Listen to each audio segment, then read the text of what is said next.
So hello guys, तो कैसे हो आप सभी लोग। उम्मीद करता हूँ कि आप सब बहुत ही अच्छे होंगे और मेरी वीडियोस को काफ़ी ज़्यादा एंजॉय कर रहे होंगे। मेरी वीडियोस आपको काफ़ी ज़्यादा एंटरटेन कर रही होंगी।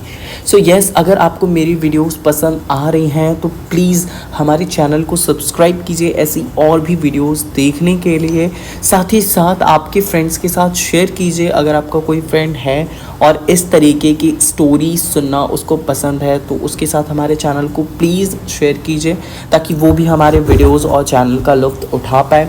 एंड येस गाइस, अगर आपको हमारी आज की ये स्टोरी पसंद आती है तो सबसे पहले आपको वीडियो को लाइक करना है, इस चैनल को सब्सक्राइब कर लेना है ऐसी और भी वीडियोस देखने के लिए, सुनने के लिए। और आपके दिल में मेरे बारे में या वीडियो के बारे में जो भी प्यारे प्यारे से कमेंट्स हो वो आप कमेंट सेक्शन में ज़रूर लिखिएगा। एंड गेस, आप में से बहुत सारे ऐसे लोग हैं जो मुझसे बात करना चाहते हैं, तो अगर आप मुझसे कुछ बात करना चाहते हो, कोई स्टोरीज़ है या कुछ भी हो, तो वो आप मेरे इंस्टाग्राम पे मुझसे शेयर कर सकते हो। मेरे इंस्टाग्राम की लिंक आपको नीचे वीडियो के डिस्क्रिप्शन में मिल जाएगी, तो जाइए और फटाफट से मुझे इंस्टाग्राम पे फॉलो कर लीजिए, वहाँ से आप मुझसे बातें कर सकते हो। सो येस, अब बढ़ते हैं आज की वीडियो की तरफ और स्टार्ट करते हैं आज की इस धमाकेदार स्टोरी को। आज की कहानी है गोयल और राहुल की। गोयल और राहुल दोनों कैसे एक दूसरे के प्यार में पड़ने वाले हैं, दोनों एक दूसरे के प्यार में पड़ के क्या क्या गुल खिलाने वाले हैं वो जानने वाले हैं हम आज की इस स्टोरी में। तो चलो कंटिन्यू करते हैं आज की इस स्टोरी को। मेरा नाम गोयल है, गोयल ठाकुर। मेरी उम्र 22 साल है। मैं अपने पूरे परिवार के साथ पटना में रहता हूँ। मैं अभी अपनी पढ़ाई पूरी कर रहा हूँ। मैं अभी 11वीं क्लास में हूँ। मेरे घर में, मेरे परिवार में मेरे मम्मी पापा, दादी दादा, बड़ा भाई, छोटी बहन, सभी लोग हैं। हम ठाकुर परिवार से बिलोंग करते हैं और हमारे यहाँ गे होना मानो जैसे कोई जुर्म। गे तो ठाकुर परिवार में हो ही नहीं सकते। ठाकुर सिंह से जज किया जाता है, शेर से। एक शेर आधा शेर और आधी शेरनी कैसे हो सकता है? ये चीज़ अपने घर वालों को कैसे समझाऊं? लोगों ने हमेशा से सिखाया है मर्द बन मर्द। तू कैसा इतना ढीला ढाला सा है? मर्द बन, समझा? ये ऐसा लड़कियों की तरह बनने में कोई क्या क्या आदमी बनेगा? मैंने हमेशा से खुद को संभाला है, खुद को रोका है। मैंने हमेशा से खुद को जाना है कि हाँ, मेरा खिंचाव लड़कों की तरफ है, पर मेरे परिवार वालों ने हमेशा मुझे रोक के रखा है। मानो अगर कभी मेरी सच्चाई उनके सामने उजागर हुई तो वो तो मुझे जिंदा ही जला देंगे। खैर, सबसे छिपते छिपाते जैसे तैसे आज मैंने 22 साल की उम्र काटी है, पर अब खुद को संभालना काफ़ी मुश्किल हो जाता है। जिसे देखो वो पसंद आ जाता है, कैसे रोकूं खुद को? छोड़ो। गर्मियों की छुट्टियां स्टार्ट हो चुकी हैं। अभी 11th क्लास में हूँ। लेट पढ़ाई स्टार्ट की थी, तो हाँ, गर्मियों की छुट्टी में कहीं ना कहीं तो घूमने जाना बनता है।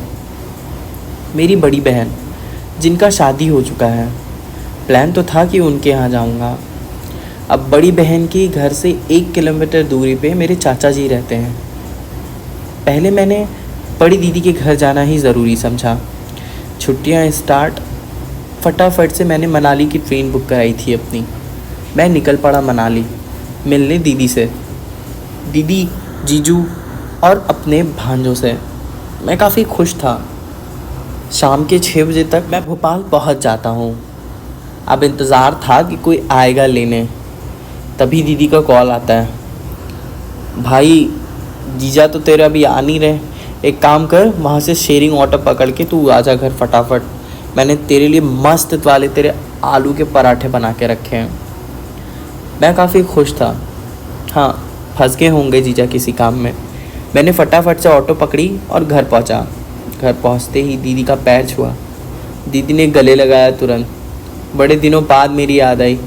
खैर, तू आया तो सही, बहुत खुश हूँ तुझे यहाँ देखकर। आजा आजा अंदर आजा। मामा, मामा आ गए। अंश, मेरा भांजा, जो मुझे बहुत मानता था। और कैसा है तू? बस बहुत अच्छा हूँ मामा, आप कैसे हो? बहुत अच्छा हूँ। आजा मामा, अकेला आया है बापू। जिस दिन मामा मामी के साथ आएगा उस दिन मामा को और अच्छे से वेलकम करेंगे हम।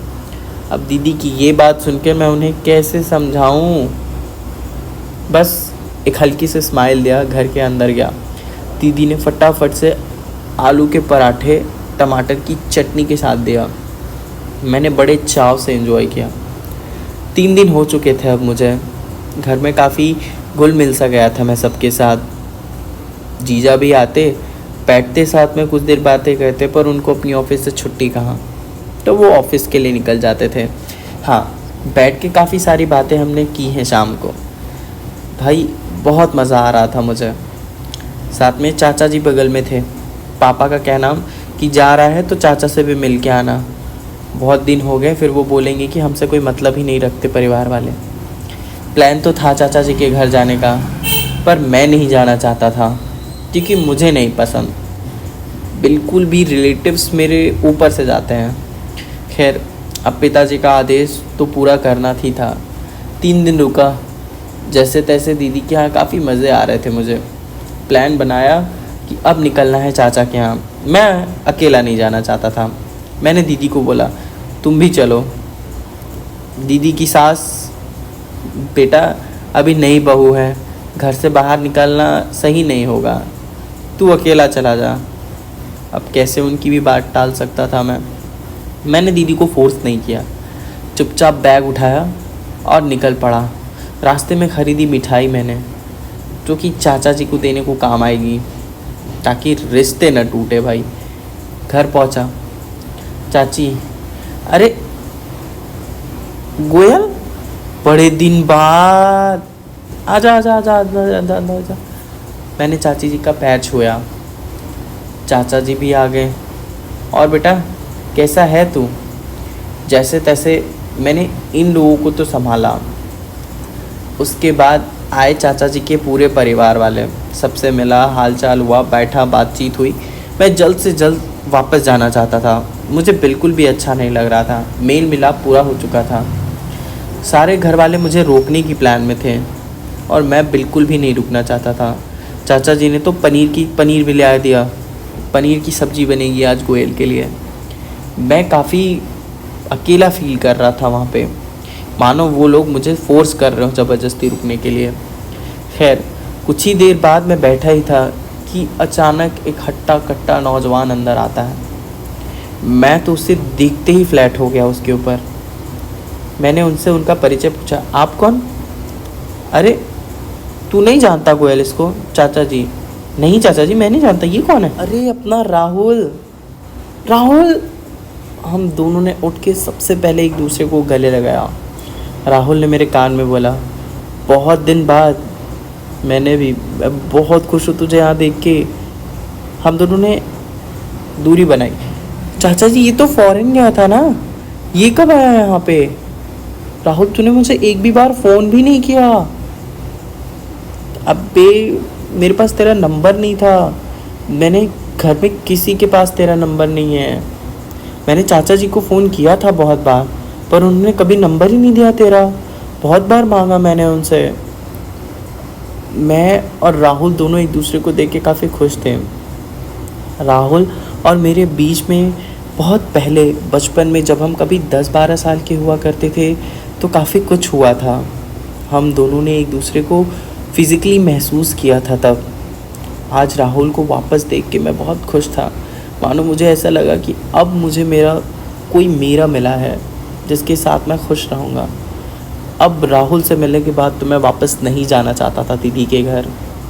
खैर, मैं फटाफट से बिना किसी के बोले मैंने अपना बैग अंदर रखा और राहुल के कमरे में चला गया। मैं और राहुल काफ़ी बातें किए उस दिन। हमने काफ़ी एक दूसरे को महसूस भी किया। राहुल ने बताया कि उसको भी हमेशा से गोयल ही पसंद था। उसको छोड़ के जाने के बाद उसको किसी लड़की में उतना इंटरेस्ट हुआ ही नहीं। उस रात गोयल ने भी बताया कि उसके जाने के बाद तो उसे कोई और मिला ही नहीं और घर वाले किसी और को ढूंढने भी नहीं दे, इतने हिटलर टाइप। उसने बताया कि शायद वो दोनों एक दूसरे के लिए ही बने हैं। उस रात उसने पूछा, तेरी कोई गर्लफ्रेंड वगैरह नहीं? अब एक गर्लफ्रेंड कहाँ, तू ही तो है मेरी माल, और तेरे अलावा हो ही कौन सकता है यार। तेरे से जो फील किया ना वो कभी किसी और से नहीं फील किया। बड़ा अच्छा लगा तुझे यहाँ देख के। राहुल और गोयल ने एक रात फिर साथ बिताया। दोनों उस रात को काफ़ी इन्जॉय करते हैं, मानो दोनों एक दूसरे को पाके बहुत खुश थे। जो दोनों ने इतने दिनों से मिस किया वो आज दोनों के पास था। दोनों फाइनली एक दूसरे को मिल चुके थे। राहुल और गोयल पूरी रात दोनों ने एक दूसरे को महसूस किया। राहुल उसे चूमता, गोयल उसे चूमता, वो उसे पीठ पे काटता, उसे गर्दन पे काटता। दोनों ने पूरी रात काफ़ी जम के एंजॉय किया। वो बरसों पुरानी याद उसने फिर से ताज़ा की। दोनों ने काफ़ी एंजॉय किया एक दूसरे के साथ। सुबह हुई, दोनों वापस से उठते हैं। राहुल फटाफट से नहाने को जाता है क्योंकि उसे वापस से कॉलेज के लिए निकलना था, और गोयल जो नहीं चाहता था कि राहुल कॉलेज जाए। पर खैर, आज राहुल का आखिरी एग्ज़ाम है तो उसे जाना ही पड़ेगा। राहुल नहाने को जाता है। वो अकेला वॉशरूम में बनियान पे और अंडरवियर पे नहा रहा था। मैं भी वॉशरूम में घुस जाता हूँ। फिर हम दोनों एक दूसरे के साथ काफ़ी इंजॉय करते हैं। हम दोनों मानो एक दूसरे में खो चुके थे। इतने दिन बाद मिलके हम दोनों एक दूसरे को पाके काफ़ी खुश थे। राहुल, तेरा कोई कांटेक्ट नहीं था। मैंने बहुत कोशिश की तुझसे बात करने की, मांगा था मैंने चाचा जी से, उन्होंने नंबर ही नहीं दिया तेरा। अरे यार, बचपन में उन्होंने मुझे तुझे जो एक साथ देखा था उसके बाद उनको डर लगा था कि शायद हम दोनों कहीं कुछ गलत ना कर बैठे। इसी डर से उन्होंने शायद नहीं दिया होगा तुझे मेरा नंबर। है, छोड़। मैं काफ़ी मज़ा फ़ील कर रहा था राहुल के साथ उस टाइम। हम दोनों ने आधे घंटे तक काफ़ी इन्जॉय किया वॉशरूम में, एक दूसरे से नहाना, बहुत मज़ा आया हमें। मैं बाहर निकलता हूँ, चाची जी ने सामने मुझे देख लिया। तभी राहुल भी बाहर आ जाता है। हम दोनों को एक साथ वॉशरूम में इस तरीके से देख चाची जी वापस से परेशान हो जाती हैं। वो जाके चाचा को सारी बात बताती हैं। चाचा मुझे रिक्वेस्ट करते हैं कि अब तो यहाँ से चला जा, क्योंकि जो पहले हमने एक बार देखा है जिसको लेके भैया ने इतना मजाक बनाया है, अब हम नहीं चाहते कि वो चीज़ें दोबारा हो, वो चीज़ें सच हो। तू चला जा यहाँ से। ये बात सुनकर राहुल मेरे पास आया।